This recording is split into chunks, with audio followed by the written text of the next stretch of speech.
Hello guys, আজকে আমরা একটা ম্যানুয়াল ওয়াশিং মেশিনের কাজ করব। তো এটার প্রবলেমটা হচ্ছে স্পেন হচ্ছে না। তো স্পেন কেন হচ্ছে না, আমরা আজকে এই প্রবলেমটার সমাধান বের করব। তো আমরা দেখুন, আমাদের এই স্পেন ড্রামটা যখনই আমরা স্পেন চালু করি তখনই এই ড্রামটা ঘুরে না। তো আমরা আজকে এটার সমস্যার সমাধানটা বের করব।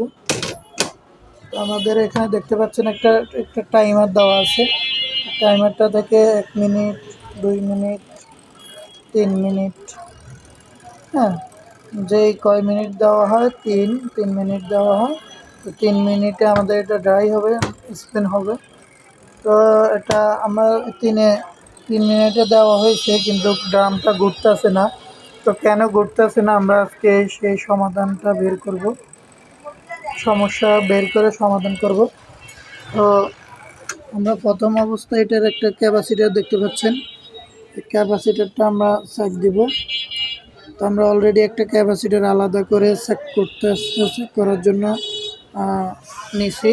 তো আমরা দেখি এটা মোটরটা চালু হয় কিনা।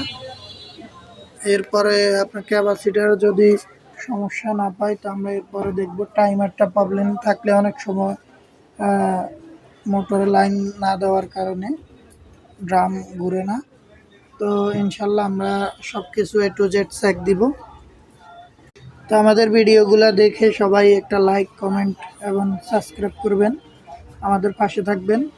আমাদের পাশে থাকলে আপনারা বিভিন্ন মেশিনারি, ইলেকট্রনিক্স সমস্যাগুলোর ব্যাপারে জানতে পারবেন, শিখতে পারবেন। ধন্যবাদ সবাইকে। তো আমরা মেশিনটার কাজ শুরু করে দিই ইনশাল্লাহ।